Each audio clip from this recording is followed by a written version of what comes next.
আসসালামু আলাইকুম। প্রিয় নবম দশম শ্রেণীর ব্যবসা শাখার ছাত্রছাত্রীবৃন্দ, সম্মানিত অভিভাবক মণ্ডলী ও আমার সহকর্মীবৃন্দ, এই মুহূর্তে যে যেখান থেকে আজকের লাইভ ক্লাসে সংযুক্ত হয়েছেন সবাইকে আহমেদ বাউনী একাডেমি অনলাইন স্কুলের পক্ষ থেকে স্বাগতম জানাচ্ছি। আমি রফিকুল ইসলাম, সহকারী শিক্ষক, ব্যবসা শিক্ষা শাখা, Ahmed Bauni academy school and college, শ্রেণী শিক্ষক নবম, দিবা, মধুমতি। প্রিয় শিক্ষার্থীবৃন্দ, তোমরা জানো আমাদের বিশেষ পরীক্ষা 2 চলমান। এরই মধ্যে আমরা আমাদের পরবর্তী অর্থাৎ বার্ষিকের বিশেষ পরীক্ষা 3, যেটা টিউটোরিয়াল নামে লেখা আছে সিলেবাসে, এই সিলেবাসের উপরে ক্লাস নিতে যাচ্ছি আমরা। তো এই সিলেবাসে নবম শ্রেণীর সিলেবাসে 2টা অধ্যায় আছে। একটা হচ্ছে খতিয়ান আর আর্থিক বিবরণীর আংশিক অংশ। আমি আজকে তোমাদের এই 2টি অধ্যায়ের একটি অধ্যায় নিয়ে আলোচনা করতে চাচ্ছি। এজন্য যারা এই দিক নির্দেশনা দিয়েছেন তাদের কথা একটু না বললেই নয়। আমাদের দিবা এবং প্রভাতী শাখার ইনচার্জগণ, প্রভাতী শাখার চৌখুশ ইনচার্জ মীর শোয়েব আলী ও মীর সোলেমান মীর, দিবা শাখার ইনচার্জ মোহাম্মদ আফসার আলী এবং মোহাম্মদ সাইফুল বিশ্বাস স্যার, যাদের মেধা ও শ্রমের বিনিময়ে আজকে তোমরা এই লাইভ ক্লাসগুলো পাচ্ছ, যারা এই লাইভ ক্লাসে সহযোগিতা করে আসছে তাদেরকে ধন্যবাদ জানিয়ে আমি আমার ক্লাস শুরু করতে যাচ্ছি। আজকের আলোচ্য বিষয় খতিয়ান, অর্থাৎ অধ্যায় 7। এই 2টি অধ্যায়ের একটি অধ্যায় হচ্ছে 7ম অধ্যায়। তো এর আগে তোমরা কয়েকটি ছবি দেখো। এটা একটা সেলফ, আরেকটা অর্থাৎ তাক, এটা একটা সাজানো গুছানো ডাইনিং টেবিল। দেখো, অর্থাৎ সেলফে কি রাখা হয়? গৃহস্থলী জিনিসপত্র। ডাইনিং টেবিল সাজানো গুছানো আছে। আর এটা একটা লেস, ঘোড়ার লেস, এটাকে বলা হয় লেস। এখানে কতগুলো বই আছে সাজানো গুছানো। এখানে সেলফ আছে, এগুলো তোমরা দেখতে পাচ্ছ। এগুলো কিসের সাথে রিলেটেড? অর্থাৎ লেস, লেস মানে হচ্ছে লেজার শব্দ থেকে এসেছে, যার বাংলা হচ্ছে খতিয়ান। অর্থাৎ আজকের আমাদের আলোচ্য বিষয় হচ্ছে খতিয়ান। খতিয়ান। শিক্ষার্থী বন্ধুরা, আমরা আজকে খতিয়ান সম্পর্কে আলোচনা করব। তাহলে আমরা আজকের ক্লাসটা যেভাবে সাজিয়েছি তার একটু শিক্ষণফল তোমাদের সাথে শেয়ার করে আমি আমার ক্লাস ধারাবাহিকভাবে চালিয়ে যাব। এর আগে আমি একটু দেখে নিতে চাচ্ছি কারা কারা আজকের লাইভ ক্লাসে যুক্ত হয়েছো। যারা এখনও যুক্ত হতে পারোনি তারা দ্রুত যুক্ত হয়ে যাও এবং ক্লাসটি শেয়ার করে রাখো। বিশেষ করে আমার নবম দিবা মধুমতি শাখার ছাত্রছাত্রীদের দিক নির্দেশনা দেওয়া ছিল, প্রত্যেকেই ক্লাসটি শেয়ার করে রাখবে যাতে পরবর্তীতে তোমাদের আহমেদ বাউনী একাডেমি অনলাইন পেজে ক্লাস খুঁজতে না হয়, তুমি পরবর্তীতে দেখে নিতে পারো। তো অনেকের নামের পাশে শেয়ার অপশন এখনও দেখতে পাচ্ছি না, অনেকেই মনে হয় শেয়ার করোনি। তোমরা অতি দ্রুত ক্লাসটি শেয়ার করে দাও এবং যাতে তোমাদের বন্ধুরা দেখতে পারে তার ব্যবস্থা করে দাও।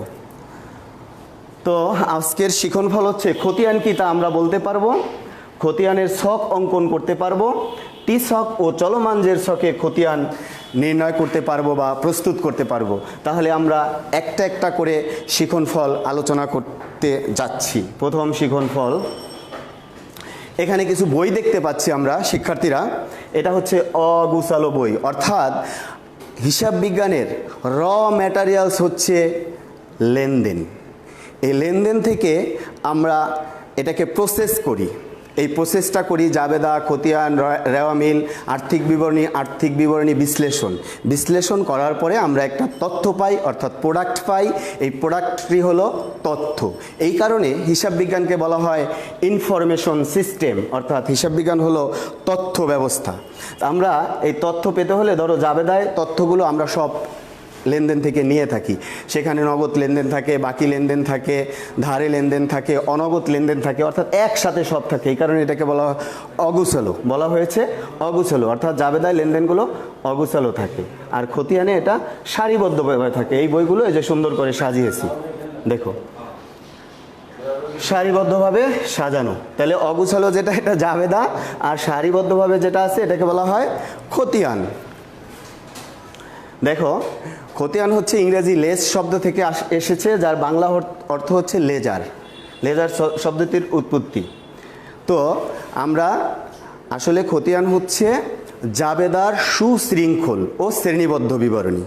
জাবেদার সুশৃঙ্খল ও শ্রেণীবদ্ধ বিবরণীকে খতিয়ান বলে। অনেকেই যুক্ত হয়েছে, জি আরাফাত নাবিল স্যার শেয়ার করেছি, ধন্যবাদ। সাজিদ হোসেন, হ্যাঁ, তাহলে খতিয়ানের সংজ্ঞাটি আমি অলরেডি তোমাদের বলে ফেললাম, তোমরা এখান থেকে একটু দেখে নিতে পারো। দেখো লেজ শব্দের অর্থ হতে লেজার শব্দটির উৎপত্তি, যার বাংলা অর্থ হচ্ছে খতিয়ান। তো এখানে আবার নিচে সংজ্ঞা দেওয়া আছে, যে সংজ্ঞাটি আমি একটু আগে তোমাদের বললাম, জাবেদার সুশৃঙ্খল ও শ্রেণীবদ্ধ বিন্যাসকে খতিয়ান বলে। আমরা চলে যাচ্ছি আমাদের পরবর্তী আলোচনায়। এখানে একটা পাকা বাড়ি দেখতেছো তোমরা, অর্থাৎ বিল্ডিং, এটা হচ্ছে পাকা বাড়ি, আর এটা হচ্ছে বই, অর্থাৎ খতিয়ানকে হিসাবের পাকা বই বলা হয়। এই চিত্রটা দিয়ে তোমাদের বোঝানোর জন্য এই চিত্রটা আমি উপস্থাপন করলাম। Roll 91 Aftab Hossain, roll 82। হ্যাঁ, যারা আমার ক্লাসের স্টুডেন্ট যুক্ত হয়েছে সবাই একবারের জন্য হলেও তোমরা তোমাদের রোলটা বলে দাও, আমি তাহলে বুঝতে পারবো কারা কারা যুক্ত হয়েছো। তাহলে খতিয়ানকে বলা হয় হিসাবের পাকা বই। আজকে আমি যতটুকু আলোচনা করতেছি এখন, এই আলোচনাগুলো দিয়ে পরবর্তীতে কুইজের ব্যবস্থা আছে, তাই তোমরা শুরু থেকে আলোচনাগুলো একটু মনোযোগ দিয়ে শুনো। হ্যাঁ, তাহলে আমরা খতিয়ানের এখন ছক দেখব। আমাদের প্রথম শিক্ষণফল অলরেডি আলোচনা করা হয়ে গেল, অর্থাৎ খতিয়ান কি আমরা বুঝে ফেললাম। এখন চলে যাচ্ছে আমাদের দ্বিতীয় শিক্ষণফল, খতিয়ানের ছক সম্পর্কিত আলোচনা। দেখো খতিয়ানের ছককে দুইটা ভাগে ভাগ করা হয়েছে। একটা হচ্ছে টি দেখা যাচ্ছে এখানে, অর্থাৎ টি আকৃতি, তাহলে এই ছকটার নাম হচ্ছে টি ছক। এই যে লিখে দিলাম টি ছক। আর একটা লোক চলমান, অর্থাৎ হাঁটতেছে লোকটা, তো এই ছকের নাম হচ্ছে চলমান জের ছক। ছকটার নাম হচ্ছে চলমান জের ছক। অর্থাৎ খতিয়ানের ছককে দুইটা ভাগে ভাগ করেছে, একটা হচ্ছে টি ছক, আরেকটা হচ্ছে চলমান জের ছক। আমরা চলে যাচ্ছি আমাদের পরবর্তী আলোচনায়। এরই মধ্যে অনেকেই ক্লাসে যুক্ত হয়েছ, তোমরা গ্রুপে যুক্ত না হয়ে সরাসরি আহমেদ বাউনি একাডেমির অনলাইন পেজে লাইক দিয়ে রাখছো, এখান থেকে যুক্ত হও যাতে তোমরা কমেন্টস করতে পারো। হ্যাঁ, তাহলে আমরা দুইটা ছক অলরেডি পেয়ে গেলাম। এখন এই দুইটা ছকের কিছু ক্যারেক্টার আছে। টি ছক হচ্ছে টি আকৃতি, অর্থাৎ এখানে যতটুকু জায়গা এখানে ততটুকুই জায়গা, অর্থাৎ টি ছকটাকে দুইটা ভাগে ভাগ করা হয়েছে। একটা হচ্ছে ডেবিট সাইড আর একটা হচ্ছে ক্রেডিট সাইড, অর্থাৎ প্রত্যেক সাইটে সমান সংখ্যক ঘর থাকে, 4টি করে, মোট 8টি কলাম। টি ছকে ঘরের সংখ্যা হচ্ছে 8টি, আর চলমান জের ছকে ঘরের সংখ্যা হচ্ছে 60টি, একটি কম। আর চলমান জের ছকের আর এক নাম হচ্ছে আধুনিক ছক, আর এক নাম হচ্ছে 4 ঘরা খতিয়ান। শিক্ষার্থী বন্ধুরা, তাহলে আমরা টি ছক এবং চলমান জের ছক সম্পর্কে অলরেডি জানলাম। আমরা এখন এই টি ছক এবং চলমান জের ছক একটু কিভাবে অঙ্কন করে একটু দেখে নিই। একটা নমুনা ছক আমি এখানে দেখাচ্ছি। দেখো, পুরা স্কেল দিয়ে দাগ দিয়ে তুমি মাঝখানে ভাগ করে দিলা, এরপর এখানে ছোট্ট একটা ঘর দিলা, এখানে তারিখের ঘর দিলা, প্রত্যেক পাশে সমান সংখ্যক ঘর বাড়তেছে। দেখো এখানে 4টা, 1 2 3 4, এদিকে 4টা, এখানে 1 2 3 4, 4টা করে মোট 8টা কলম আসলো। এটার নাম হচ্ছে টি ছক। দেখি এখন টি ছকের কোথায় কি লিখতে হয়। এই যে লাল কালি দিয়ে আমি ভাগ করে দিলাম 2 ভাগ। তো কি লিখতে হয় একটু দেখো। তারিখ, বিবরণ, জাবেদা পৃষ্ঠা, টাকা। তারিখ, বিবরণ, জাবেদা পৃষ্ঠা, টাকা। এখানে ডেবিট টাকা, এখানে ক্রেডিট টাকা। এই হলো টি ছকের নমুনা। তাহলে আমরা এখন একটু চলমান জের ছক নির্ণয় করে দেখাচ্ছি তোমাদের। এই হলো চলমান জের ছক, অলরেডি অঙ্কনের কাজ চলতেছে। এ দেখো 4টা কলম আসছে, 2টা আসছে অলরেডি, এই যে 4টা হয়ে গেছে। 1 2 3 4, 4টা টাকার ঘর, অর্থাৎ এটাকে 4 ঘরা খতিয়ান বলে। তারিখ, বিবরণ, জাবেদা পৃষ্ঠা, ডেবিট টাকা, ক্রেডিট টাকা, ব্যালেন্স, ডেবিট টাকা, ক্রেডিট টাকা, অর্থাৎ ডেবিট ব্যালেন্স, ক্রেডিট ব্যালেন্স। টি ছকে, চলমান জের ছকে প্রতিটি লেনদেন পোস্টিং দেওয়ার পরেই এর উদ্বৃত্ত জানা যায়। তাহলে আমরা টি ছক এবং চলমান জের ছক অলরেডি অঙ্কন করা শিখে ফেলেছি। এখন আমরা কয়েকটি কুইজের ব্যবস্থা তোমাদের জন্য রাখলাম। এই কুইজ শেষ করে আমি একটা সৃজনশীল প্র্যাকটিসের মাধ্যমে আজকের ক্লাসটা শেষ করে দিব। ততক্ষণ পর্যন্ত সবাই সাথেই থাকবা। আমরা এখন কুইজে চলে যাচ্ছি। প্রথম কুইজ, খতিয়ানের ছকের পদ্ধতি কয়টি? ইতিপূর্বে আমি বলে দিয়েছি। শিক্ষার্থী বন্ধুরা এখনও যারা দেখতে পারোনি, প্রথম কুইজ প্রথম কুইজ হচ্ছে খতিয়ানের ছকের পদ্ধতি কয়টি। দেখি কে দ্রুত উত্তর পাঠাতে পারে। নাম্বার 1 6টি, 2টি, 5টি, 7টি। খতিয়ানের ছকের পদ্ধতি কয়টি? এখনও সঠিক উত্তর কেউ পাঠাতে পারেনি। সঠিক উত্তরের অপেক্ষা আছি, দ্রুত উত্তর পাঠিয়ে দাও। আমি শুরু থেকে যে আলোচনাগুলো করেছি এই আলোচনাগুলোর মধ্যেই ছক সংখ্যা বলা ছিল। অলরেডি নামিরা অ্যান্সার পাঠিয়েছে স্যার 2টি, আর একজনও অপু আহমেদ 2টি, তাইব ইদ্রিস আরিয়ান ও 2টি বলছে, আরাফাত নাবিল 2টি, আফতাব আহমেদ 2টি, সঞ্জিদা হোসেন 2টি, নাজমুস সাকিবা বি মানি এটাও 2টি, জাকির হোসেন 2টি, নাসির উদ্দিন বি বলছে, হ্যাঁ বি। সবাই তো দেখি বি বলতেছো। হ্যাঁ ফোনটা সুন্দর, হ্যাঁ সুন্দর দেখেই কিনেছি, ধন্যবাদ সঞ্জিদা হোসেন রিয়াকে। তারপরে আর কেউ? হ্যাঁ, তাহলে ম্যাক্সিমাম স্টুডেন্টের উত্তর হচ্ছে স্যার 2টি। আসলে আমি আলোচনার মধ্যেই তোমাদের 2টি ছক দেখিয়েছিলাম। খতিয়ানের ছক হলো 2টি, অ্যান্সার 2টি। তাহলে সঠিক অ্যান্সার আমরা অলরেডি পেয়ে গেলাম। অনেকেই সঠিক উত্তর দিয়েছো, অর্থাৎ তোমরা ক্লাস সুন্দরভাবে উপস্থাপন করেছো, সেটা বোঝা গেল এই কুইজের উত্তরের মাধ্যমে। আমি চলে যাচ্ছি আমাদের পরবর্তী কুইজে। লেনদেনের শেষ আশ্রয়স্থল কোথায়? লেনদেনের শেষ আশ্রয়স্থল কোথায়? খতিয়ানে, নগদান বইয়ে, রেওয়া মিলে, চূড়ান্ত বইয়ে। শিক্ষার্থী বন্ধুরা তোমাদের জন্য দ্বিতীয় কুইজ অলরেডি চলে আসছে। দেখি কে উত্তর পাঠাতে পারো। এখনও সঠিক উত্তর আসেনি স্যার। আমিও শিহাব, হ্যাঁ শিহাব, ইয়েস, বড় ভাইয়ের আইডি। আচ্ছা যা হোক, শিহাব তুমি সঠিক উত্তর বলছো।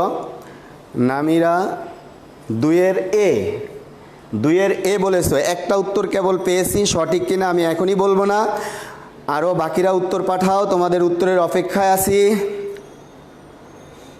শিহাবুদ্দিন তুমিও এ বলেছো। অপু আহমেদ তুমি খতিয়ান বলেছো। সিফাত আহমেদ নাবিল 2-এর এ বলেছো। অপূর্ব সি বলেছো। সিফাত হোসেন কি বলেছে? নাজমুস সাকিবা ফোনটা জোস। হ্যাঁ একটু আগে সঞ্জিদা হোসেন রিয়াও বলেছে ফোনটা জোস। উত্তর বলো। ইউসুফ, হ্যাঁ ইউসুফ বলো সঠিক উত্তর কোনটা? মোহাম্মদ তুহিন মেহাদি এ বলেছো। তৈয়ব ইদ্রিস আরিয়ান 2-এর এ। সঞ্জিদা এ, অনেক দিন পর সঞ্জিদা উত্তর দিয়েছে। আসিফ এ, মোহাম্মদ আফতাব এ। আসলে সবাই এ বলতেছে, তাহলে কি ধরে নিব উত্তর এ? আমরা একটু স্ক্রিনে দেখে নেই উত্তর কি। হ্যাঁ, সঠিক উত্তর হয়েছে উত্তর এ। ধন্যবাদ শিক্ষার্থীরা। আমরা চলে যাচ্ছি আমাদের পরবর্তী কুইজে। কোন বই প্রস্তুত করা বাধ্যতামূলক? কোন বই প্রস্তুত করা বাধ্যতামূলক? জাবেদা, খতিয়ান, রেওয়ামিল, নগদান বই। সঠিক উত্তর পাঠাও দ্রুত। কোন বই প্রস্তুত করা বাধ্যতামূলক?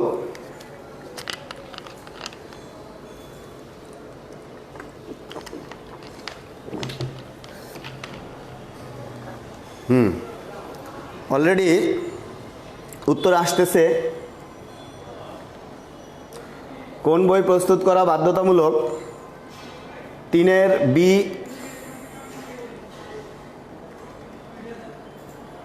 কোন বই প্রস্তুত করা বাধ্যতামূলক? সবাই এ লিখতেছে। জাবেদা বি, 3-এর বি। অপু আহমেদ বি। দ্রুত উত্তর পাঠাও দেখি সঠিক উত্তর কারটা হয়। এই 4-5 জনেই কেন উত্তর দিতেছে, বাকিরা কোথায়? সিফাত আহমেদ নাবিল, 3-এর বি। অপু আহমেদ, তোমার অপূর্ব, তোমার ক্লাস শেয়ার করা নাই, তোমার নামের পাশে শেয়ার অপশন লেখা নেই। অপু আহমেদ শেয়ার নাই, শিহাবুদ্দিন শেয়ার নাই। ক্লাসটি আগে শেয়ার করে নাও, শেয়ার অপশনে টিপ দাও। স্যার বি, আফতাব। হ্যাঁ, তাহলে দেখি সঠিক উত্তর বি। আমরা চলে যাচ্ছি আমাদের 4 নম্বর কুইজে, অর্থাৎ 6টি খতিয়ান আছে এই প্রথম পর্বে। 6টি কুইজ আছে। খতিয়ান হতে কোন হিসাব প্রস্তুত করা হয়? আর্থিক বিবরণী, নগদান বই, রেওয়ামিল, জাবেদা। খতিয়ান হতে কোন হিসাবটি প্রস্তুত করা হয়? শিক্ষার্থীরা দ্রুত উত্তর পাঠাও। 4 নম্বর প্রশ্নের উত্তর। খতিয়ান হতে কোনটি প্রস্তুত করা হয়? আর্থিক বিবরণী, রেওয়ামিল, নগদান, জাবেদা।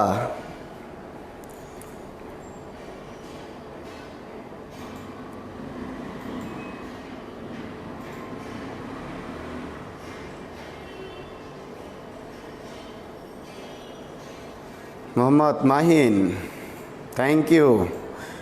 নাসির হোসেন, 4-এর ডি, অর্থাৎ শিহাবুদ্দিন ডি। আর কেউ?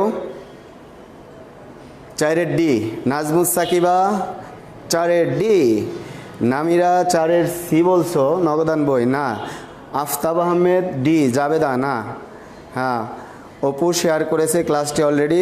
আর সিফাত আহমেদ নাবিল 4-এর ডি বলেছে, মোহাম্মদ আফতাব স্যার ডি। তাহলে সঠিক উত্তর হচ্ছে খতিয়ান হতে প্রস্তুত করা হয় রেওয়ামিল, অর্থাৎ বি। সঠিক অ্যান্সার হচ্ছে বি। ধন্যবাদ সবাইকে। এবার চলে যাচ্ছি আমরা আমাদের পরবর্তী কুইজে। চলমান জের ছকে মোট ঘরের সংখ্যা কয়টি? শিক্ষার্থী বন্ধুরা, তোমাদেরকে ইতিপূর্বে আমি চলমান জের ছক এবং টি ছকের নমুনা ছক দেখিয়েছি এবং ঘর সংখ্যা কতটি বলেও দিয়েছি। এখন তোমরা শুধু সঠিক উত্তর দিবা। চলমান জের ছকে মোট ঘরের সংখ্যা কয়টি? 7টি, 6টি, 8টি, 9টি। অলরেডি অপু 8টি বলেছে, আসিফ ডি বলেছে 9টি, অপু আহমেদ 8টি, নামিরা বলছে 5-এর এ অর্থাৎ 7টি, নাজমুস সাকিবা 7। আর কেউ? শিহাব হোসেন এ অর্থাৎ 7টি। চলমান জের ছকের সি বলেছে কে? 8টি। তানিশা আক্তার 4টি না, 4টিতে কোনো ঘর নেই, টাকার ঘর 4টি। হ্যাঁ, তাহলে আমাদের চলমান জের ছকের ঘর সংখ্যা, মোট ঘর সংখ্যা হচ্ছে 7টি। সঠিক উত্তর 7। নুসরাত জাহান অলরেডি যোগদান করেছে, এ বলছে, অর্থাৎ 7টি। তোমার উত্তর সঠিক হয়েছে। আয়ান আবির এ বলেছ, সঠিক হয়েছে। এবার চলে যাচ্ছি আমরা সর্বশেষ কুইজ আপাততর জন্য। জাবেদা হতে খতিয়ান প্রস্তুতকরণকে কি বলে? জাবেদা হতে খতিয়ান প্রস্তুতকরণকে কি বলে? জাবেদা হতে খতিয়ান প্রস্তুতকরণকে কি বলে? নাম্বার 1 মিলকরণ, নাম্বার 2 শ্রেণীবিন্যাসকরণ, নাম্বার 3 সংক্ষিপ্তকরণ, নাম্বার 4 সমন্বয়করণ। অলরেডি এ উত্তর আসতেছে। এ এ আর কেউ? শ্রেণীবিন্যাসকরণ, অ্যান্সার হচ্ছে বি। আমরা অলরেডি আমাদের প্রথম কুইজ পর্ব শেষ করলাম শিক্ষার্থীরা। আমরা এখন আমাদের তৃতীয় শিক্ষণফল অর্থাৎ খতিয়ান টি ছক এবং চলমান জের ছকে খতিয়ান প্রস্তুত করতে পারবো। তো এজন্য আমাদের একটা উদ্দীপক লাগবে, অর্থাৎ কিছু লেনদেন লাগবে। এর আগে খতিয়ান প্রস্তুতকরণের আগে আমাদের কিছু গুরুত্বপূর্ণ টপিকস অর্থাৎ আইটেম, এগুলো তোমাদের জানতে হবে। এখানে সিডি লিখছি, এই সিডির পূর্ণরূপ এখানে দেয়া আছে। ক্যারিড ডাউন অর্থাৎ নিচে নিত অথবা স্থানান্তরিত হবে। তারপরে বিডি হচ্ছে ব্রড ডাউন, উপর থেকে আনিত বা স্থানান্তরিত হবে। সিএফ সিএফ আর সিডি এক, ক্যারিড ফরওয়ার্ড সম্মুখে নিত। বিএফ ব্রড ফরওয়ার্ড পেছন থেকে আনিত। এই আইটেমগুলো আমাদের এই খতিয়ানের সাথে রিলেটেড, তাই আমি এগুলো দিয়ে দিলাম এবং পরবর্তীতে কুইজও তোমাদের এগুলো কাজে লাগবে, তাই তোমরা এটা একটু আত্মস্থ করে নাও। CD BD CF BF, CD BD CF BF full মিনিংগুলো এবং বাংলা অর্থ সহ দেয়া আছে, এটা তোমাদের জানতে হবে। আমরা এখন একটা এখানে উদ্দীপক তোমাদের সামনে উপস্থাপন করেছি। জনাব হাসান 2018 সালের 1 জুলাই নগদ 1,10,000 টাকা নিয়ে ব্যবসা আরম্ভ করেন। তার অন্যান্য লেনদেনগুলো নিম্নরূপ। এখানে 1 2 3 4 5টা আর উপরে একটা 6টা লেনদেন মোট দেয়া আছে। জনাব হাসানের 10 তারিখ ও 15 তারিখের লেনদেনগুলোর জাবেদা দাখিলা দাও। খ নম্বরে বলছে উপযুক্ত তথ্যের আলোকে টি ছকে নগদান হিসাব ও বিক্রয় হিসাব প্রস্তুত করো। গ নাম্বার আছে উপযুক্ত তথ্যের আলোকে চলমান জের ছকে ব্যাংক হিসাব ও আসবাবপত্র হিসাব প্রস্তুত করো। শিক্ষার্থী বন্ধুরা, আমরা যখন নগদানের হিসাবের খতিয়ান করব তখন এখানে যে লেনদেনগুলো নগদের সাথে রিলেটেড ওই লেনদেনগুলো খতিয়ান করার সময় নিয়ে যাব। আবার যখন আমরা বিক্রয় হিসাবের খতিয়ান করব, যে লেনদেনগুলো বিক্রয়ের সাথে রিলেটেড আছে এই লেনদেনগুলো ওখানে নিয়ে ওখানে জাবেদা করে তারপর খতিয়ানের পোস্টিং দিব। তো আমরা চলে যাচ্ছি আমরা আমাদের প্রথম প্রশ্নে, অর্থাৎ ক নম্বরে বলছে 10 ও 15 তারিখের লেনদেনের জাবেদা দাখিলা দাও। তাহলে আমরা 10 আর 15 তারিখ নিয়ে আসছি। এখানে 10 তারিখ হচ্ছে ব্যাংকে জমা দেওয়া হলো আর 15 তারিখ চেকের মাধ্যমে আসবাবপত্র ক্রয়। তো ব্যাংকে জমা দিলে আমরা আগে জাবেদার ঘরটা আঁকলাম, তারিখ, হিসাবের নাম ও ব্যাখ্যা, খতিয়ান পৃষ্ঠা, ডেবিট টাকা, ক্রেডিট টাকা। ব্যাংকে জমা দেওয়া হলো অর্থাৎ ব্যাংকে টাকা বৃদ্ধি পেল, ব্যাংক হিসাব হচ্ছে সম্পদ, সম্পদ বৃদ্ধি পেলে ডেবিট। আর ব্যবসায় নগদ টাকা হ্রাস পেয়েছে, নগদান হিসাব ক্রেডিট। তাহলে আমরা তারিখ লিখব, সাল, তারিখ, তারপরে ব্যাংক হিসাব ডেবিট, নগদান হিসাব ক্রেডিট, আর সংক্ষিপ্ত আকারে এটার ব্যাখ্যা লিখে দিবা। ডেবিট টাকা ডেবিটের ঘরে, ক্রেডিট টাকা ক্রেডিট ঘরে। আমরা এরপরে 15 তারিখের লেনদেনের জাবেদাটা দেব। দেখো 15 তারিখে বলছে চেকের মাধ্যমে আসবাবপত্র ক্রয়। প্রতিষ্ঠানের কি আসছে? আসবাবপত্র নামক সম্পদ আসছে। তাহলে সম্পদ বৃদ্ধি পেলে ডেবিট, অর্থাৎ আসবাবপত্র হিসাব ডেবিট। আর কি গেছে? চেকের মাধ্যমে টাকা গেছে, অর্থাৎ ব্যাংকের টাকা হ্রাস পেয়েছে। তাহলে ব্যাংক হিসাবও সম্পদ, সম্পদ হ্রাস পেলে ক্রেডিট। তাহলে দেখো আসবাবপত্র হিসাব ডেবিট, ব্যাংক হিসাব ক্রেডিট। এই যে আমরা লিখে দিচ্ছি অলরেডি, আসবাবপত্র হিসাব ডেবিট, ব্যাংক হিসাব ক্রেডিট। আর এটার সংক্ষেপে ব্যাখ্যা চেকে আসবাবপত্র ক্রয়, তারপর টাকাটা যোগ করে দিলেই আমাদের ক নম্বর প্রশ্নের উত্তর শেষ হয়ে যাবে। শিক্ষার্থীরা, অলরেডি আমরা আমাদের ক নম্বর প্রশ্নের উত্তর পেয়ে গেলাম। আমরা চলে যাচ্ছি খ নম্বর প্রশ্নে, অর্থাৎ 2টা খতিয়ান করতে বলছে। খ নম্বরে টি ছকে নগদান হিসাব করতে বলছে, আর একটা খতিয়ান করতে বলছে বিক্রয় হিসাবের। তো আমরা প্রথমে টি ছকে নগদান হিসাব প্রস্তুত করব। আমি ইতিপূর্বে তোমাদের বলেছি যে নগদান হিসাব প্রস্তুত করতে হলে যে লেনদেনগুলো নগদের সাথে রিলেটেড ওই লেনদেনগুলো আমি উপরে নিয়ে আসব প্রথমে। এর আগে একটু ঘরটা এঁকে নিয়েছি। দেখো 1 তারিখেরটা নগদ আছে, 5 তারিখেরটা নগদ আছে, 10 তারিখেরটা নগদ আছে, 25 তারিখেরটা নগদ আছে। 4টা লেনদেন নগদের সাথে রিলেটেড। তো খতিয়ান প্রস্তুত করার 2টা ধাপ রয়েছে। একটা ধাপকে বলা হয় পোস্টিং আর দ্বিতীয় ধাপকে বলা হয় ব্যালেন্সিং। শিক্ষার্থী বন্ধুরা, খতিয়ান প্রস্তুতের ধাপ 2টি, পরবর্তীতে তোমাদের কাজে লাগবে। প্রথম হচ্ছে পোস্টিং, পরবর্তীতে ব্যালেন্সিং। এখন তোমাদের মনে প্রশ্ন আসতে পারে, স্যার ব্যালেন্সিং কি? ধরো তোমার বাসায় 5 কেজি চাল আছে। এখন এই 5 কেজি চাল থেকে তুমি 2 কেজি চাল খরচ করে ফেললা, অর্থাৎ রান্না করে ফেললা, তাহলে তোমার কাছে কত কেজি চাল আছে? তুমি উত্তর দিবে স্যার 3 কেজি চাল আছে, কারণ 2 কেজি চলে গেছে। এই যে আমাদের যোগ বিয়োগ করা, এটার নামই হচ্ছে ব্যালেন্সিং। আর পোস্টিং হচ্ছে আমরা যার খতিয়ান করব ওটা যদি জাবেদায় ডেবিট হয় তাহলে ডেবিট দিকে টাকা, আর নাম লিখব বিবরণের ঘরে বিপরীতটা। আমরা নগদান হিসাবের খতিয়ান করতেছি, জাবেদায় যদি নগদান হিসাব ক্রেডিট হয় তাহলে ক্রেডিট দিকে নগদের ঘরে টাকা, নাম লিখব বিপরীতটা। এটাকে বলা হয় পোস্টিং। শিক্ষার্থী বন্ধুরা, আমি আবার তোমাদের বলতেছি, আমরা খতিয়ান করতেছি নগদান হিসাবের। কার খতিয়ান করতেছি? নগদান হিসাবের। জাবেদায় যদি নগদান হিসাব ডেবিট হয় তাহলে ডেবিট দিকে, এই যে হলো ডেবিট দিক, নগদের ডেবিট দিকে টাকা। আর যদি জাবেদায় নগদান হিসাব ক্রেডিট হয় তাহলে ক্রেডিট দিকে টাকা লিখব। এই যে ডেবিট আর ক্রেডিট দিকে সমস্ত নগদ এখানে লিখলাম, এটার নামই হচ্ছে পোস্টিং। তাহলে আমরা অলরেডি আমাদের প্রথম ধাপ পোস্টিংয়ের কাজে চলে যাচ্ছি। তা দেখো, জুলাই 1 তারিখে নগদ 1,20,000 টাকা নিয়ে ব্যবসা শুরু করা হলো। এটার জাবেদা কি? নগদ 1 লাখ টাকা নিয়ে ব্যবসা শুরু করলো, এটার জাবেদা হচ্ছে নগদান হিসাব ডেবিট, মূলধন হিসাব ক্রেডিট। আমি তোমাদের ইতিপূর্বে বলেছি, জাবেদায় যদি নগদান হিসাব ডেবিট হয় তাহলে ডেবিট দিকে টাকা। তাহলে এখানে নগদান হিসাব কি হয়েছে? ডেবিট, অর্থাৎ 1,20,000 টাকা ডেবিট দিকে আমরা লিখব। আর বিপরীত নাম হচ্ছে মূলধন হিসাব, বিবরণের ঘরে মূলধন হিসাব লিখব। এটাকে বলা হয় পোস্টিং। এই যে প্রথম এন্ট্রি পোস্টিং দিয়ে ফেললাম। এখন আবার দ্বিতীয় লেনদেন বা এন্ট্রি তোমরা পোস্টিং দিবা, তার আগে একটু আমরা মুখে মুখে জাবেদা করে নেই। নগদে পণ্য বিক্রয়, ব্যবসায় কি আসছে? নগদ টাকা আসছে। নগদ টাকা হচ্ছে সম্পদ, সম্পদ বৃদ্ধি পেয়েছে এই কারণে ডেবিট। আর বিক্রয় হিসাব হচ্ছে আয়, আয় বৃদ্ধি পেয়েছে এই কারণে বিক্রয় হিসাব ক্রেডিট। শিক্ষার্থী বন্ধুরা, এখানেও নগদান হিসাব ডেবিট হয়েছে। আমাদের কথা ছিল আমরা নগদানের খতিয়ান করি, নগদান যদি জাবেদায় ডেবিট হয় তাহলে ডেবিট দিকে টাকা লিখব, নাম লিখব বিপরীতটি, অর্থাৎ বিক্রয় হিসাব।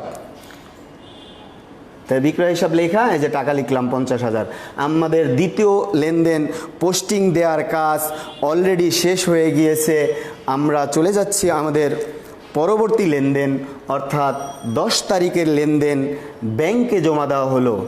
ব্যাংকে জমা দেওয়া হলো, এটার জাবেদা হচ্ছে একদিকে যেমন ব্যাংকের টাকা বৃদ্ধি পেল এবং ব্যবসার নগদ টাকা হ্রাস পেল। তাহলে ব্যাংক হিসাব হচ্ছে সম্পদ, সম্পদ বৃদ্ধি পেলে ডেবিট আর হ্রাস পেলে ক্রেডিট। তাহলে ব্যাংক ডেবিট আর নগদ টাকা ও সম্পদ, সম্পদ হ্রাস পেয়েছে ক্রেডিট। শিক্ষার্থী বন্ধুরা, ইতিপূর্বে তোমাদের পোস্টিংয়ের রুলসটা আমি বলে দিয়েছিলাম। যার খতিয়ান করব, অর্থাৎ আমরা খতিয়ান করি নগদানের, যার খতিয়ান করব ওটা যদি জাবেদায় ডেবিট হয় তাহলে ডেবিট দিকে টাকা, আর জাবেদায় যদি ক্রেডিট হয় তাহলে ক্রেডিট দিকে টাকা লিখব। আসলে জাবেদায় এখানে কি হয়েছে? তোমরা নিশ্চয় বলবে স্যার নগদান হিসাব ক্রেডিট হয়েছে, তাহলে আমরা পোস্টিং দিব ক্রেডিট দিকে। আর বিপরীত নাম হচ্ছে ব্যাংক হিসাব। তাহলে দেখো, ক্রেডিট দিকে ব্যাংক হিসাব লিখে টাকার ঘরে 40,000 টাকা। তাহলে সর্বশেষ লেনদেন পুরাতন আসবাবপত্র বিক্রয়। পুরাতন আসবাবপত্র বিক্রয়, এখানে কি আসছে? আসবাবপত্র নামক সম্পদ হ্রাস পেয়েছে আর নগদ টাকা নামক সম্পদ বৃদ্ধি পেয়েছে। অর্থাৎ একটি সম্পদ আসছে, একটি সম্পদ চলে গেছে। যে সম্পদটি এসেছে অর্থাৎ বৃদ্ধি পেয়েছে সেই সম্পদটি ডেবিট, আর যেটি হ্রাস পেয়েছে এটি ক্রেডিট। তাহলে দেখো, আসবাবপত্র বিক্রি করেছে, তোমার নগদ টাকা বৃদ্ধি পেয়েছে আর আসবাবপত্র নামক সম্পদ হ্রাস পেয়েছে। তাহলে নগদান হিসাব হয়েছে ডেবিট, তাহলে আমরা লিখব ডেবিট দিকে আর বিপরীত নাম আসবাবপত্র। শিক্ষার্থীরা, অলরেডি আমরা আমাদের নগদান হিসাবে যে লেনদেনগুলো পোস্টিং দেওয়ার কথা, অলরেডি আমরা এগুলো পোস্টিংয়ের কাজ শেষ করেছি। তোমাদের ইতিপূর্বে আমি বলেছিলাম খতিয়ানের প্রথম কাজ হচ্ছে পোস্টিং, পরবর্তী হচ্ছে ব্যালেন্সিং। তাহলে আমরা পোস্টিংয়ের কাজ সম্পন্ন করিয়াছি, এখন আমরা চলে যাচ্ছি ব্যালেন্সিংয়ের কাজ। এখন প্রশ্ন হচ্ছে স্যার ব্যালেন্সিং কিভাবে করব? এই দুই দিকের মধ্যে দেখো, এটা হলো ডেবিট দিক, এটা হলো ক্রেডিট দিক। দুই দিকের মধ্যে যে দিকে টাকার অ্যামাউন্ট বড় ওই দিকের যোগফলটা উভয় দিকে লিখবা, মানে দুই দিকের মধ্যে অর্থাৎ ডেবিট দিক এবং ক্রেডিট দিকের যেদিকে টাকার অ্যামাউন্ট বড়, তাহলে বড় বোঝাই যাচ্ছে যে এদিকে বড়, অর্থাৎ 1,10,000 আর 50, 1,60,000 আর 3, 1,63,000 টাকা, আর এইদিকে মাত্র 40,000 টাকা, তাহলে বড় হচ্ছে ডেবিট দিকে। তাহলে আমরা এই ডেবিট দিকের যোগফলটা উভয় দিকেই লিখব, এই যে উভয় দিকেই লিখলাম। ব্যালেন্স মানে সমান করা।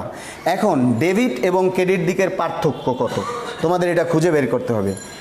ডেবিট এবং ক্রেডিট দিকের পার্থক্য কত? এদিকে যোগফল হচ্ছে 63,000 আর এদিকে মাত্র 40,000, তাহলে 1,23,000 টাকা হচ্ছে পার্থক্য। এই পার্থক্যটি যেদিকে টাকার অ্যামাউন্ট কম ওইদিকে বসাতে হবে, অর্থাৎ টাকার অ্যামাউন্ট এদিকে বেশি, তাহলে কম কোন দিকে? ক্রেডিট দিকে। এই ক্রেডিট দিকে এখানে হিসাবকালের শেষ তারিখে বসাবা। শেষ তারিখ বলতে আমরা যে মাসের অঙ্ক করব ওই মাসের শেষ তারিখে। শিক্ষার্থীরা তোমরা জানো জুলাই মাস হচ্ছে 31 দিনে, তাহলে 31 তারিখে আমরা এই দুই দিকের পার্থক্যের টাকাটা যেদিকে কম ওইদিকে বসাবো। এই যে দুই দিকের পার্থক্যর টাকাটা আমরা যেদিকে কম ওইদিকে বসাইলাম সিডি নামে, ব্যালেন্স সিডি, অর্থাৎ স্থানান্তরিত হবে কত টাকা? 1,23,000 টাকা। এখন দেখো দুই দিক সমান হয়ে গেল। আবার বলতেছি, আমাদের খতিয়ানের প্রথম কাজ হচ্ছে পোস্টিং, দ্বিতীয় কাজ হচ্ছে ব্যালেন্সিং। পোস্টিং আমরা অলরেডি সম্পন্ন করেছি, ব্যালেন্সিং মানে হচ্ছে দুই দিক সমান করা, অর্থাৎ এদিকের যোগফল হচ্ছে 1,63,000 আর এদিকের যোগফল মাত্র 40,000। তাহলে এখানে কত হইলে 1,63,000 হয়? এইটাই হচ্ছে ব্যালেন্স সিডি। এই সিডি পরবর্তী মাসের 1 তারিখে তার উল্টা দিকে ব্যালেন্স বিডি হয়ে যাবে, অর্থাৎ সিডি হয়েছে ক্রেডিট দিকে, ব্যালেন্স বিডি হবে ডেবিট দিকে। দেখো তাহলে আমরা উভয় দিক সমান্তরাল করে দুইটা দাগ দিয়ে ক্লোজ করে দিলাম, অর্থাৎ দুই দিক সমান বানালাম। এখন সিডির উল্টা দিকে এই যে ব্যালেন্স বিডি পরবর্তী মাসের 1 তারিখে, অর্থাৎ আগস্টের 1 তারিখে আমরা নিয়ে আসলাম। টাকা কত? 1,23,000 টাকা। শিক্ষার্থীরা এখন তোমাদের যদি বলা হয় তোমরা যে নগদান হিসাব প্রস্তুত করলে এটার ব্যালেন্স কত, তোমরা উত্তরে বলবা এটার ব্যালেন্স হচ্ছে 1,23,000 টাকা, অর্থাৎ যেদিকে যোগফল বেশি হয় ওই দিকের ব্যালেন্স নামে ওইটা পরিচিত হয়। তো আমরা চলে যাচ্ছি আমাদের দ্বিতীয় খতিয়ানে, যে বিক্রয় হিসাবের খতিয়ান আমাদের প্রস্তুত করতে বলছে। তাহলে আমরা টিসকে আবার আঁকলাম এবং বিক্রয়ের সাথে রিলেটেড দুইটা লেনদেন অলরেডি নিয়ে আসলাম তোমাদের সামনে। দেখো 5 তারিখে 50,000 টাকার পণ্য বিক্রয় আর 13 তারিখে জনাব হোসেনের নিকট বিক্রয়। তো এখন বিক্রয় হিসাবে খতিয়ান করতেছি, আমাদের রুল ছিল প্রথমে হচ্ছে পোস্টিং পরে ব্যালেন্সিং। তাহলে পোস্টিং আমরা কিভাবে দিব? যার খতিয়ান করতেছি ওটা যদি জাবেদায় ডেবিট হয় তাহলে ডেবিট দিকে টাকা বিপরীত নাম, যার খতিয়ান করতেছি ওটা যদি জাবেদায় ক্রেডিট হয় তাহলে ক্রেডিট দিকে টাকা নাম হবে বিপরীতটি। তাহলে আমরা দেখি প্রথমটার জাবেদা কি? নগদান হিসাব ডেবিট, বিক্রয় হিসাব ক্রেডিট। আমরা খতিয়ান করতেছি এই বিক্রয় হিসাবের, তাহলে বিক্রয় হিসাব কি হয়েছে? ক্রেডিট। টাকা কোথায় বসবে? ক্রেডিট দিকে, অর্থাৎ যার খতিয়ান করতেছি ওটা যদি ক্রেডিট হয় ক্রেডিট দিকে টাকা, তাহলে ক্রেডিট দিকে টাকা বসিয়ে দিচ্ছি। বিপরীত নাম হচ্ছে নগদান হিসাব। তারপরে দ্বিতীয় জাবেদা আবার চলে যাও। জনাব হোসেনের নিকট বিক্রয় 35,000 টাকা। শিক্ষার্থীরা হোসেনের নিকট বিক্রয়, তাহলে এটা হচ্ছে হোসেন হচ্ছে দেনাদার, বিক্রয় হিসাব ক্রেডিট আর দেনাদার হিসাব ডেবিট। দেনাদার হিসাব ডেবিট, বিক্রয় হিসাব ক্রেডিট। এখানেও বিক্রয় ক্রেডিট হয়েছে, অর্থাৎ আমরা ক্রেডিট দিকে বসিয়ে দিব। আমাদের পোস্টিংয়ের কাজ শেষ, এখন করতে হবে ব্যালেন্সিং, অর্থাৎ দুই দিক সমান বানানো। দুই দিক সমান আমরা কিভাবে বানাবো? যেদিকে যোগফল বেশি এটা উভয় দিকে বসিয়ে দিব। তাহলে এখানে 50 আর 35, 85,000 টাকা, এদিকে কিচ্ছু নাই, অর্থাৎ এদিকের 85,000 টাকা এখানেও বসিয়ে দিব, অর্থাৎ দুই দিক সমান করলাম। এখানে যে কিছু নাই, অর্থাৎ এখানে কত বসাইলে 85,000 হয়, অর্থাৎ পার্থক্য কত? 85,000ই। এটা হিসাবকালের শেষ তারিখে ব্যালেন্স সিডি 85,000 নিয়ে আসলাম। তারপর দুই দিক ক্লোজ করলাম দুইটা দাগ দিয়া। এখন যেদিকে সিডি তার উল্টা দিকে ব্যালেন্স বিডি পরবর্তী মাসের 1 তারিখে। তাহলে সিডি হচ্ছে হলো ডেবিট দিকে, এই যে 85,000, এই 85,000 এই দাগের নিচে আমরা ব্যালেন্স বিডি নামে পরবর্তী মাসে লিখে দিব। অলরেডি আমাদের টিসকের খতিয়ান সম্পন্ন হয়ে গেল। শিক্ষার্থীরা হ্যাঁ, আমরা 1,23,000 অনেকে হিসাব করে ফেলছো। আমরা চলে যাচ্ছি আমাদের গ নাম্বার প্রশ্নে, অর্থাৎ চলমান জের ছকে ব্যাংক হিসাব প্রস্তুত করো। অলরেডি আমরা একটা চলমান জেরের ছক অঙ্কন করলাম। তারিখ, বিবরণ, জাবেদা পৃষ্ঠা, ডেবিট টাকা, ক্রেডিট টাকা, জের, ডেবিট জের, ক্রেডিট জের। ইতিপূর্বে তোমরা দেখেছো যে আগে পোস্টিং দিতে হয়, তারপর ব্যালেন্সিং, সেটা মাস শেষে করেছি আমরা টি ছকে। আর চলমান জের ছকে প্রত্যেকটা লেনদেন পোস্টিং দেওয়ার সাথে সাথেই ব্যালেন্স বের করতে হবে। অর্থাৎ প্লাসে প্লাসে প্লাস, প্লাস মাইনাসে মাইনাস, এই কথাটা তোমাদের মনে রাখতে হবে। এই কারণে কোনো লেনদেন যদি কোনো লেনদেন দ্বারা যদি ডেবিট ব্যালেন্স হয়, পরবর্তীতে আবার ওটার সাথে পোস্টিং দিব। ওটা যদি ক্রেডিট হয় তাহলে ডেবিট আর ক্রেডিট হলো, অর্থাৎ বিয়োগ করে ব্যালেন্স লিখব। তো আমরা আগে দেখি যে ব্যাংক হিসাবে কয়টা লেনদেন আছে। 2টা লেনদেন অলরেডি আছে। 2টা লেনদেন, একটা হচ্ছে ব্যাংকে জমা দেওয়া হলো। তাহলে ব্যাংকে জমা দেওয়া হলো, এটার জাবেদা হচ্ছে ব্যাংক হিসাব ডেবিট, নগদান হিসাব ক্রেডিট। আমরা খতিয়ান করতেছি ব্যাংক হিসাবের। তো ব্যাংক হিসাব জাবেদায় কোথায় আছে? ডেবিটে। তাহলে টাকা বসাবো কোথায়? ডেবিটে। এই যে ডেবিটে বসালাম। প্রথম এন্ট্রিটা এখানে যদি ডেবিট হয়, জেরের ঘরেও ডেবিট হবে। অর্থাৎ এখানে ডেবিট হইলে জেরের ঘরে ডেবিট, এখানে ক্রেডিট হইলে জেরের ঘরেও ক্রেডিট। ব্যাংক হিসাব ডেবিট, অর্থাৎ টাকা বসাইলাম ডেবিট দিকে, আবার জেরের ঘরেও ডেবিট নিলাম। পরবর্তী লেনদেন চেকের মাধ্যমে ক্রয়, জাবেদা আসবাবপত্র হিসাব ডেবিট, ব্যাংক হিসাব ক্রেডিট। এখানে ব্যাংক হিসাব ক্রেডিট হয়েছে, তাহলে আমরা ক্রেডিট ঘরে টাকা লিখব। আর বিপরীত নাম হলো আসবাবপত্র। এই যে আসবাবপত্র নাম লিখলাম। এখন ক্রেডিট ঘরে টাকা 7,000। দেখো আগে আমার ব্যালেন্স ছিল ক্রেডিট আর পোস্টিং দিয়েছে ডেবিট। ব্যালেন্স ছিল ক্রেডিট, পোস্টিং হচ্ছে ডেবিট, অর্থাৎ ক্রেডিট ব্যালেন্স ব্যাংক হিসাব, এটা এখানে ডেবিট হবে। অ্যান্সার ভুল হয়েছে, অর্থাৎ এখানে ডেবিট হবে, ব্যালেন্সও ডেবিট হবে, 33,000 হবে। অ্যাট লাস্ট আসবাবপত্র কটা আছে? 2টা। আসবাবপত্রের খতিয়ান করতে বলছে। আমাদের এই অঙ্কের মধ্যে 2টা লেনদেনে আসবাবপত্র হিসাব আছে। একটা হচ্ছে চেকের মাধ্যমে আসবাবপত্র ক্রয়, আর একটা পুরাতন আসবাবপত্র বিক্রয়। তাহলে চেকের মাধ্যমে আসবাবপত্র ক্রয় করলে আসবাবপত্র হিসাব ডেবিট, ব্যাংক হিসাব ক্রেডিট। তাহলে আসবাবপত্র হিসাবে আমাদের 7,000 টাকা ডেবিট দিকে আমরা লিখব, জেরের ঘরেও ডেবিট দিকে। এখানে ক্রেডিট চলে আসছে, এখানে ডেবিটে হবে 7,000। আবার চলে যাচ্ছি পুরাতন আসবাবপত্র বিক্রয়। এখানে আসবাবপত্র হিসাব ডেবিট, পুরাতন আসবাবপত্র বিক্রয়, আসবাবপত্র ক্রেডিট। আর হলো পুরাতন আসবাবপত্র, এখানে পুরাতন লেনদেনটা ছিল পুরাতন আসবাবপত্র বিক্রয় 35,000 টাকা, নগদান হিসাব। আসলে এখানে সঠিক লেনদেন আসে নাই। এখানে ছিল আসবাবপত্র বিক্রয়, অর্থাৎ আসবাবপত্র ক্রেডিট, আর হলো পুরাতন আসবাবপত্র বিক্রয়, আসবাবপত্র ক্রেডিট, নগদান হিসাব ডেবিট। আমরা আসবাবপত্রের খতিয়ান করতেছি, যার কারণে এটা ক্রেডিট হবে। একটু পোস্টিংয়ে ভুল আসছে, তা ব্যালেন্স আসবে 4,000। শেষ। আমরা আমাদের খতিয়ান অলরেডি পোস্টিং শেষ করলাম। এখন কয়েকটি কুইজ দিয়ে তোমাদের ক্লাসটা আজকে শেষ করে দিতে চাচ্ছি। ব্যালেন্স বিডি দ্বারা কি বোঝায়? ইতিপূর্বে তোমাদের এই ব্যালেন্স বিডি সম্পর্কে আমি আলোচনা করেছি। ব্যালেন্স বিডি মানে নিচে নিত, উপর থেকে আনিত, পেছন থেকে আনিত, সম্মুখে নিত।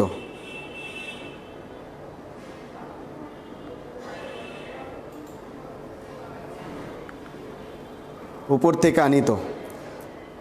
ব্যালেন্স বিডি মানে উপর থেকে আনিত, উপর থেকে আনিত। হ্যাঁ, লিখে ফেলছো। সিডি দ্বারা কি বোঝায়? সিডি দ্বারা, দ্বিতীয় প্রশ্ন, সিডি 2-এর উত্তর পাঠাও। এসি বন্ধ। 2-এর উত্তর। শিক্ষার্থীরা আর 4টা কুইজের মাধ্যমে আজকের ক্লাসটি শেষ করে দিব। 2-এর এ নিচে নিত। আর কেউ? নাজমুস সাকিবা বি, দ্রুত উত্তর পাঠাও যারা যুক্ত আছো। 2-এর এ নিচে নিত। হ্যাঁ, নিচে নিত, সঠিক উত্তর হয়েছে নিচে নিত। তারপর তৃতীয় প্রশ্ন, খতিয়ান প্রস্তুতকরণের প্রথম ধাপ কোনটি? ইতিপূর্বে কিন্তু তোমাদের বলে দিয়েছি প্রথম ধাপ কোনটি। Balancing, posting, recording, নগদান।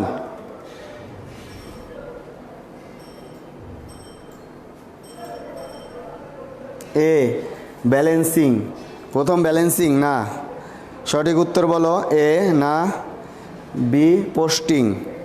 Redwan Ahmed Sunny, Sanjida Hossain B posting. মনে হয় পোস্টিংই হবে। এ বলছে কে হয় নাই, অপূর্ব বি।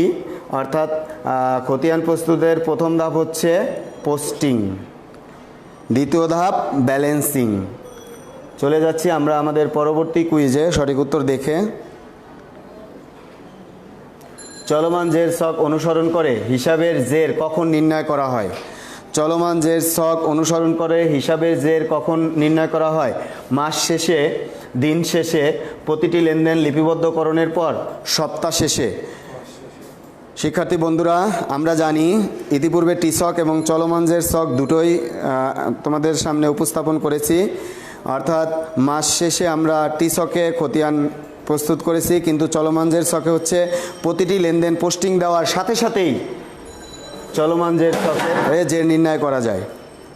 ডি সপ্তাহ শেষে না, প্রতিটি লেনদেন লিপিবদ্ধকরণের পর, লেনদেন লিপিবদ্ধকরণের পর, পোস্টিং দেওয়ার পরে। অর্থাৎ এই যে প্রতিটি লেনদেন লিপিবদ্ধকরণের পর। আমরা চলে যাচ্ছি আমাদের পরবর্তী কুইজ, খতিয়ান লেনদেনের কি? স্থায়ী ভাণ্ডার, আধুনিক ভাণ্ডার, সর্বশেষ ভাণ্ডার, পরিকল্পিত ভাণ্ডার। অলরেডি আরেকটি কুইজের মাধ্যমেই আমরা আমাদের আজকের ক্লাসটা শেষ করব। তার আগে তোমরা সবাই সঠিক উত্তর পাঠাও দেখি। অলরেডি নুসরাত এ বলছে, নামিরা 4-এর বি, এখন 5 নাম্বার চলতেছে। আজিজুল হক রাজ, মোহাম্মদ আফতাব, আসিফ, নাজমুস সাকিবা বি বলছে, রবিউল ইসলাম এ বলছে বি হবে, সি হবে, মোহাম্মদ আফতাব সি হবে। খতিয়ান লেনদেনের হচ্ছে স্থায়ী ভাণ্ডার, ওই যে স্থায়ী ভাণ্ডার অলরেডি চলে আসছে সঠিক উত্তর। আমরা আমাদের সর্বশেষ কুইজ দিয়ে আজকের ক্লাস এখানেই শেষ করে দিব। শিক্ষার্থীরা, কুইজের অপশনগুলো হচ্ছে হিসাবের ডেবিট ও ক্রেডিট দিকের পার্থক্য নির্ণয় করাকে কি বলে? সমীকরণ বলে, স্থানান্তর বলে, ব্যালেন্সিং বলে, হিসাব বন্ধকরণ বলে। দেখি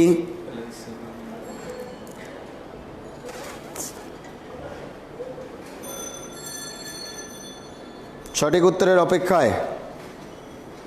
স্যার এ সমীকরণ না, অপূর্ব এ না, হয় নাই, এখনও সঠিক উত্তর আসে নাই। সঠিক উত্তর আসলেই ক্লাসটি ক্লোজ করে দিব।